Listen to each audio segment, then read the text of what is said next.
We grind in the trenches, yeah, we put in the work. From the 50-yard line to the stain on the shirt. It ain't just a game, it's the lessons we teach. Practicing what we play and what we preach. It's the X's and O's and watching them grow. The playbook for life that you need to know. Where the gridiron grit meets the family time. We lace them up tight and lead from the line. Where fatherhood meets football. I got you. You got me. We got it. Here is your host, Coach Mac.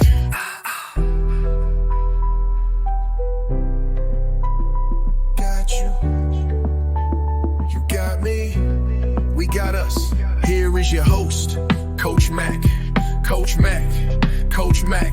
Here is your host, Coach Mac. Coach Mac. Welcome back to Lead from the Line. I'm Coach Mac. Today I want to talk about something every dad and every coach says they want for their kids: confidence. But not the fake kind, not the loud kind, not the chest-pounding social media highlight kind. I'm talking about the kind of confidence that shows up when the lights are bright and nobody is there to rescue them. The confidence to look at a hard moment and think, I can figure this out. And I want to start with a story. Go with me for a second. Have you ever watched a kid as they get ready for a big game? Have you ever watched, let's be more specific on the kid, a kid who maybe wasn't the biggest, maybe wasn't the fastest, maybe wasn't the star of the team, okay?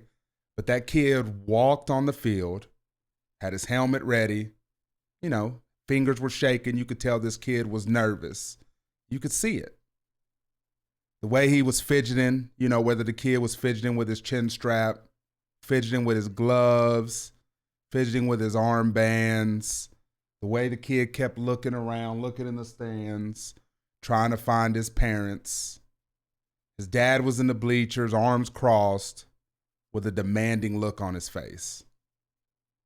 Once that kid saw his dad, you see this kid take a deep breath, jog onto the field, and play very hesitant. And when you see this, it wasn't because this kid didn't know how to play. Not because this kid hadn't practiced and hadn't prepared. But it was deep down, this kid was afraid of letting people down. And that's not confidence. That's survival. If you've ever seen this situation, and I've seen it a couple times, and I just remember thinking, somewhere along the way, that kid stopped playing to win and started playing not to fail. So think about that for a second. How many of the kids you coach, how many of your own kids are in that space where they're not playing the game they love to win, playing the game they love to have fun? They're playing that game not to fail. And man, this is something that really, really excites me is confidence is everything, right? Confidence does not start underneath those lights. It does not start when that game gets ready to begin.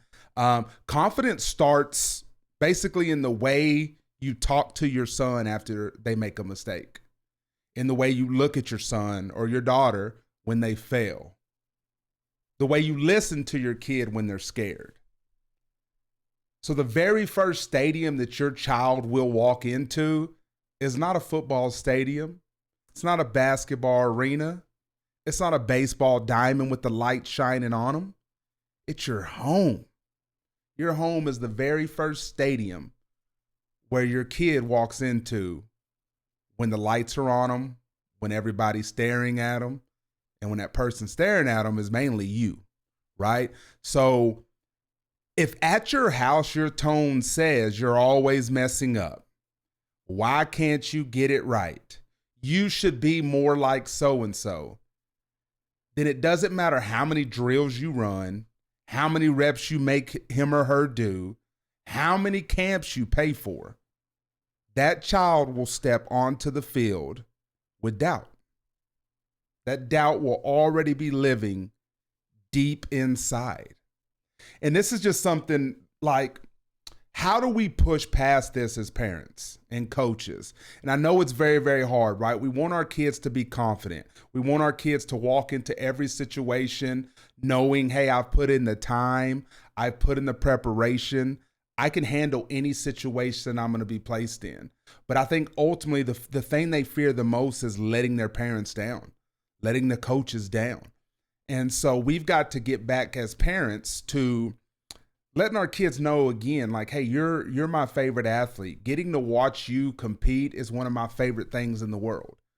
You know, these kids, again, as I talked in the previous episode about pressure, these kids put pressure on themselves at a very young age.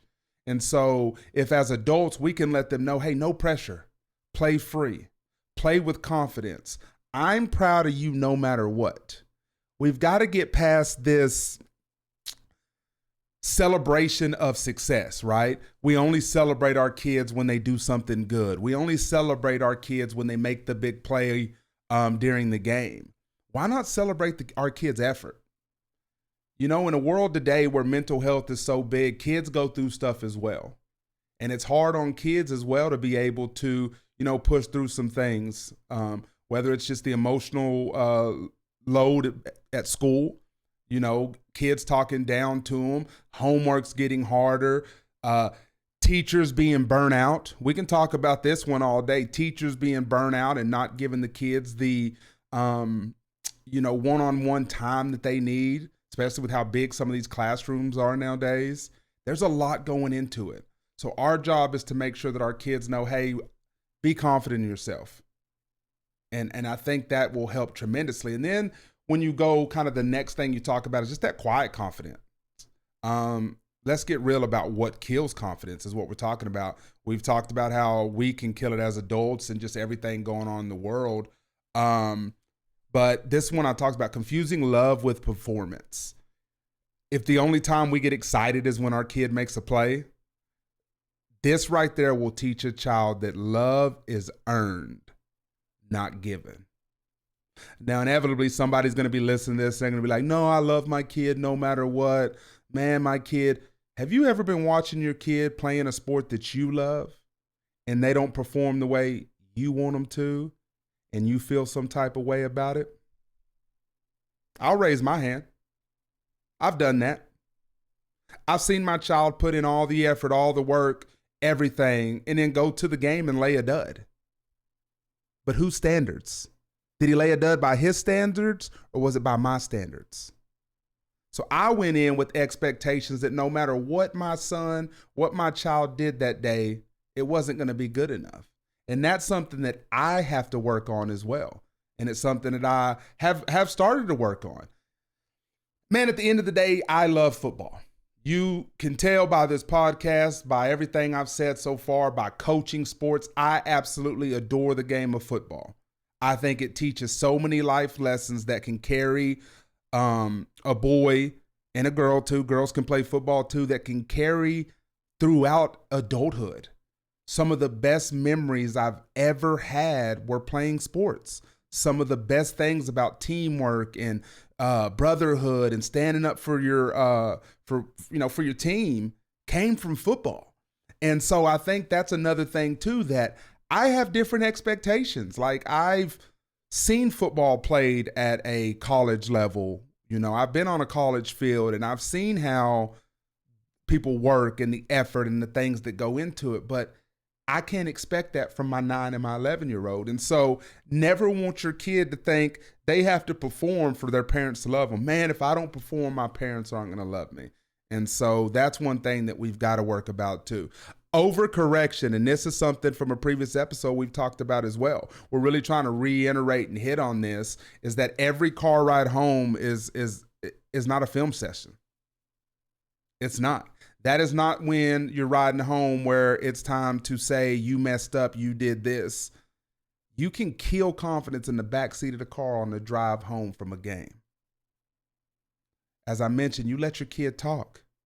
You let your kid get out anything they want to, because inevitably they're going to be hard on themselves.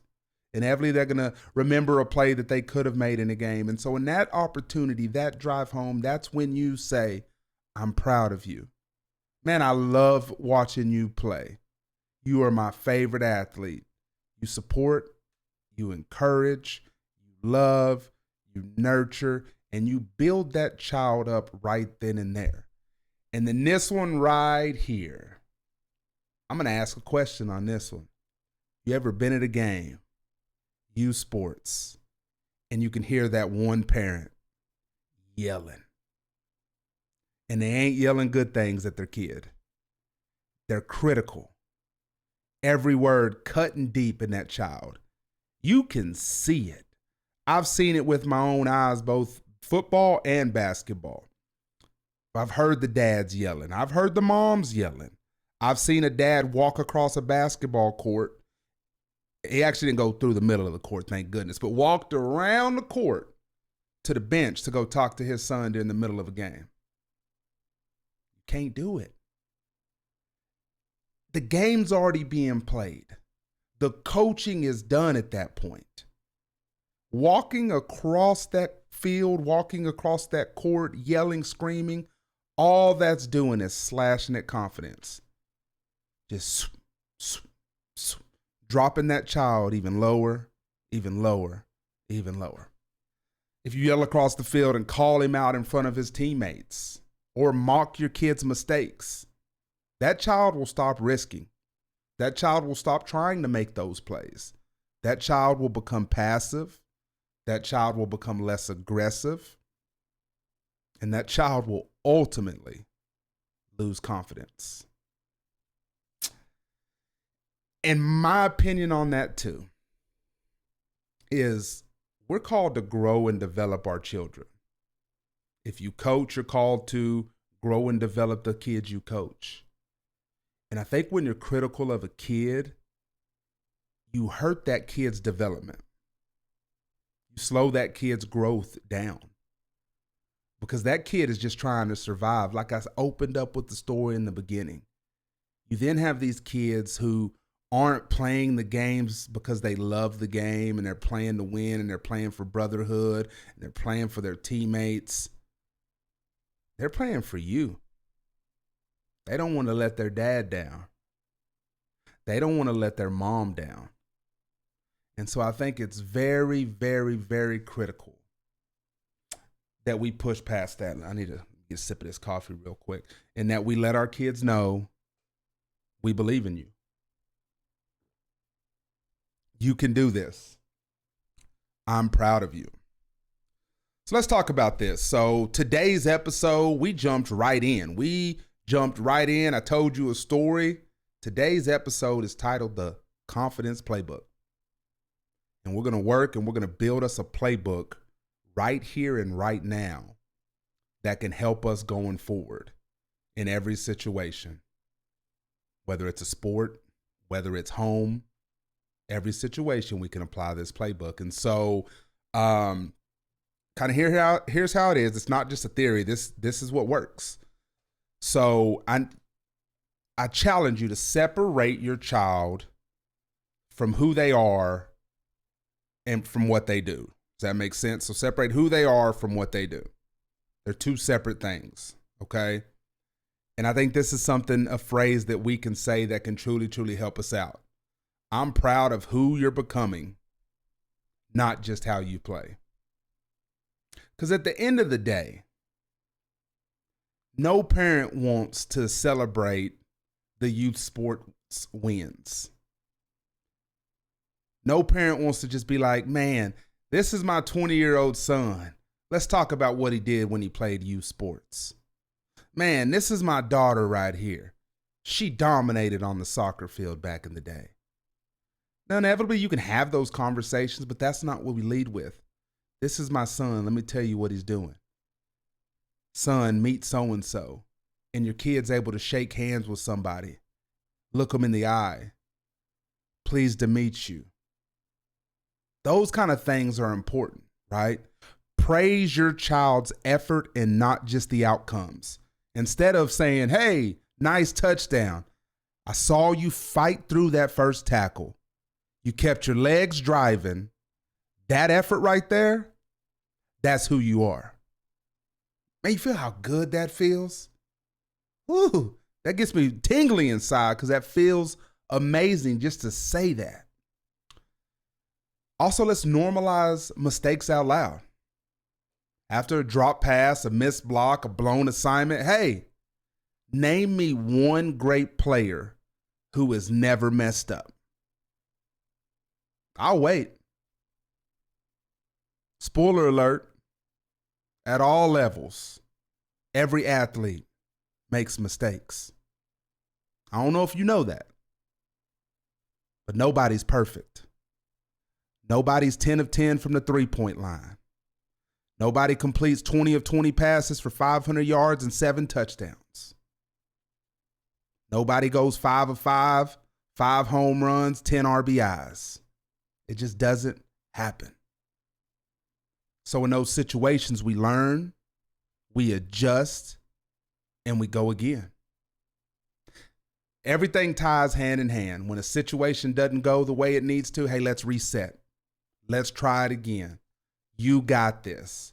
I'm proud of you. We got it. And then this one too. This goes to the after the game, when the game is over. Let your child speak first. Don't try to start the conversation or immediately say, hey, this didn't go well, or you didn't do this, or whatever it may be. Let that child lead that conversation after the game. If they don't want to talk about it, that's okay too. And this is an area where I still struggle in this area, but I've gotten real good, and I've heard myself say this, and my wife can probably attest to it as well. We'll be driving or we'll be doing something and we'll still be talking, and then I'll say something to the line of like, hey, football's over for the day. We're done with that for now. You know, because it's fun. If your kid wants to talk about it, it's cool to, you know, let them get excited about a play that was made or something along those lines, but it can linger and it can go on and it can go on. And then inevitably it may turn to some of the negativity around it. So it's like, hey, the game's over. We're done with football for today. We can talk football again on Monday when practices start, you know, and that's something that I'm really, really working on. Not perfected it yet, but you know, perfection's never the goal because I don't believe perfection exists, but I'm trying to be better in that for sure. The next thing too is when you let that child speak first, just before you analyze anything, right? You know, hey, how do you feel how you played? And then just be quiet. That could be something if they're kind of talking about it, like, hey, how do you play? And then I hate to say this word because we teach our kids not to say it, but after you ask that question, shut up.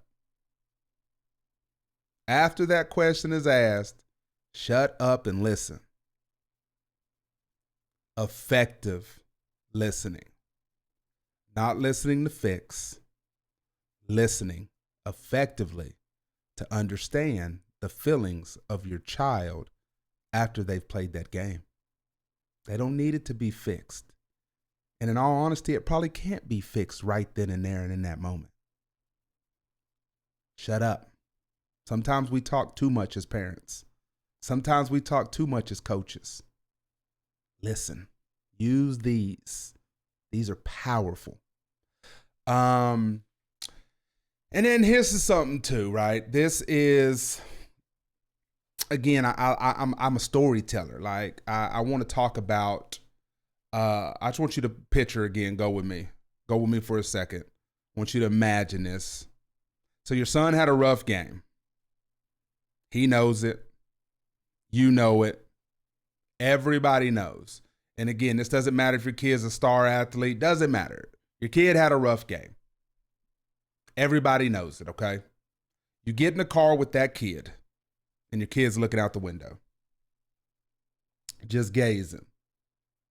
Staring out the window. Hasn't said a word on that car ride home. His helmet's at his feet. And in his mind, that child is like, man, I know I didn't play good. And that kid is like, I hope that my dad or my mom is not about to tear into me. They're not about to light me up for the way I didn't play. It's not going to happen. So go with me right here. In this situation, you have a choice right then and there. You can pop your paper out, pull it, scroll it out, whatever you want to do, and you can start listing every single thing your kid did wrong. Or you can say this: hey, I love watching you play. Today doesn't change that.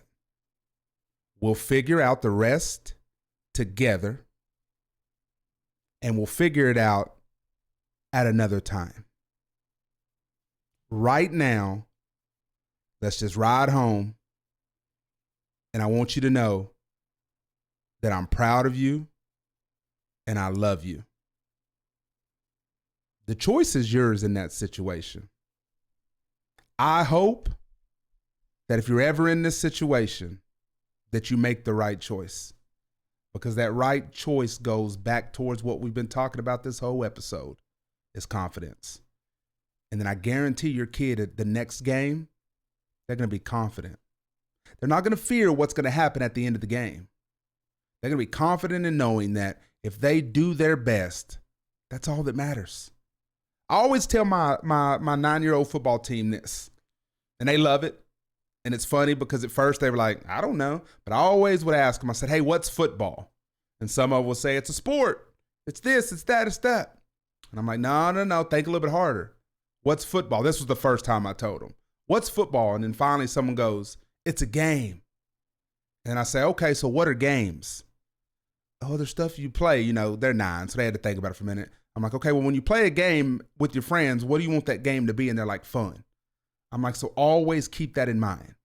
You're playing a game, have fun above anything. So now back to the story, right? So you told the kid, hey, we'll figure this out together. Not right now. We'll address it at another time. We'll reset. We'll try again. We'll figure it out. And I want you to think about this. And you may have had this situation before. Have you ever seen when your kid has the weight of the world on their shoulders and you make a comment and they just go, ah. I know we've had it as adults where we've had that pressure, the weight of the world on our shoulders, and someone says or does something and all that pressure is off of us and we just relax. You can feel the weight coming off of your shoulders in that situation. That's the same thing with that kid. The kid will be like, ah. You see the chest, you see them breathing. They're good. Their eyes just change, right? It doesn't have that fear of I'm about to get in trouble. It's just like, okay, my dad, my mom, they're not mad at me. My dad, my mom, they still love me. They're not placing my worth on how I perform in a game. And I think that's amazing. And so the main thing is that moment right there doesn't make your kid a 5-star recruit. Right then and there, they don't get an offer from somebody like, hey, you know what? That's a good kid. It didn't boost their stats. Nothing changed from that game. The outcome is still the same, but it gave that kid something more valuable. That kid now feels safe and they have a foundation of real confidence. And you can build on real confidence, right? Anything, like when we build our homes, we build on a slab. That's to give you confidence. Hey, my house is secure. It's on this concrete slab. That's the same thing. You build that foundation of confidence for that child. And then the main thing and the last thing we want to talk about is that confidence isn't just built in the big game, okay? So you don't go all season, all the preparation, and then it comes time for the game and just all of a sudden that kid is the most confident kid in the room. That kid is like, oh man, I can take on any situation. That didn't start on a football field. That didn't start practicing basketball, hitting a golf ball, hitting a tennis ball. None of that. That's not where confidence began. It started in that living room. What's the tone in your household? Here's one. How are you talking to your kid's mom? Ooh. Some of y'all might have got tight when you heard that. Those kind of things. Those matter. The temperature in your home, the conversations in your home. Is it chaotic in your home? Are you the reason it's chaotic in your home? Those kind of things matter. The car rides home. Are you scolding your child on the way home? Or are you using that opportunity to just ride in quiet if it has to be? You're letting your kid lead. You're letting your kid talk. You're letting them know it doesn't matter. I love you the same. I'm confident in you. I believe in you. I don't care what happened in the game. And I think that's another thing too. Like, you can tell a kid you don't care what happened in the game, and not to diminish anything, not to say, oh, who cares about the game, this, that, and the other. But at the end of the day, what's more important? Is it that your child won a game, or that your child is confident and that your child believes no matter what, they're loved? That's an easy answer. There's only one correct answer in this situation, and it's definitely over here. Your tone. And this is, again, I will say this every time we start talking about tone, is that tone matters for sure in every situation. We just had a situation the other day playing a little football outside. My boys are so competitive. My boys want to win. Daddy's competitive. I will not just let my kids beat me for the sake of beating me. I don't think it benefits them in any way. And if things don't go their way, sometimes they can get a little upset. And then we go in this little downward spiral. But in these situations, if my tone raises, which in this situation it did, I'm going to be candid. I'm going to be upfront and honest here. And looking back now, if I would have kept my tone a little bit better in the situation, it probably would have, ended quicker. But it didn't. And so I still think even as a 38-year-old man, I'm learning, right? I don't have it all together. I'm not going to sit here and act like I do have it all together. And so I think that's another thing too. We have to be willing to say, hey, I don't have it all together, and just continue to strive each and every day to just be better in every situation. And so again, and this kind of goes hand in hand, your tone and then your reactions. How do you react when something doesn't go right? We're talking sports, when a ref makes a bad call, whatever it may be. How do you react? Your kids watch that. Trust me. They may not listen. They may not hear every word we say to them, but my goodness, they see everything we do. I promise you. And if you don't think so, do some stuff around your house and see if your kids don't pick it up and start doing it as well. I promise you. That is something. Kids are observant and they are watching more than you think. And so just keep this in mind too. You are your son's first coach. I'm going to pause. I'm going to start this all over. Because this right here, this line right here, you're probably going to hear this one and you're probably going to like replay it a couple of times. Because this line right here sums it all up. And it's so far in these, was this episode 5? In these 5 episodes, there's been a couple of banger lines. Of course, I've made the clips about them on TikTok and all that. Follow if you're not following. But this line right here is it. I'm teasing it because it's that good. So you are your son's first coach, but you are also his first mirror. Now, if that ain't good, I don't know what is. You're your son's first coach, but you're also his first mirror. They're watching. So lead by example. Lead from the line and be the best you can be. I promise you that's important. So make sure that when your son looks at you and looks at you as that mirror, that it says, hey, you're more than what you do. I believe in you, even on the days you don't. And I think that right there is something that's very, very crucial and very, very critical to hear. Is that even though these kids are young, they have their moments.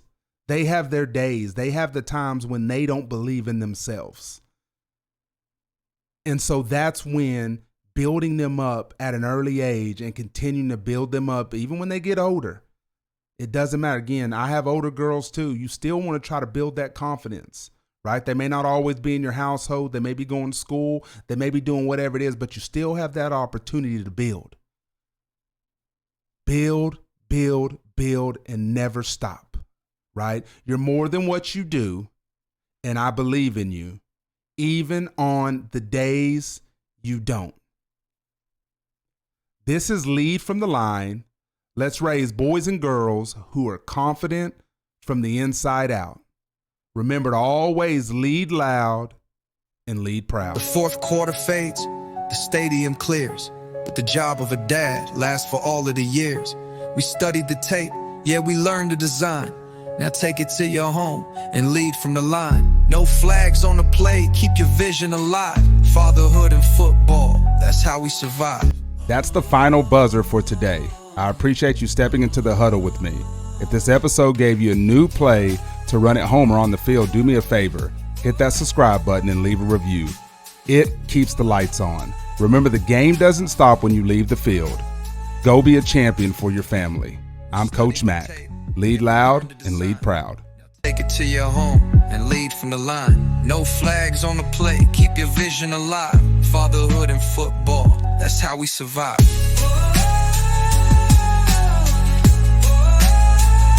That's how we survive.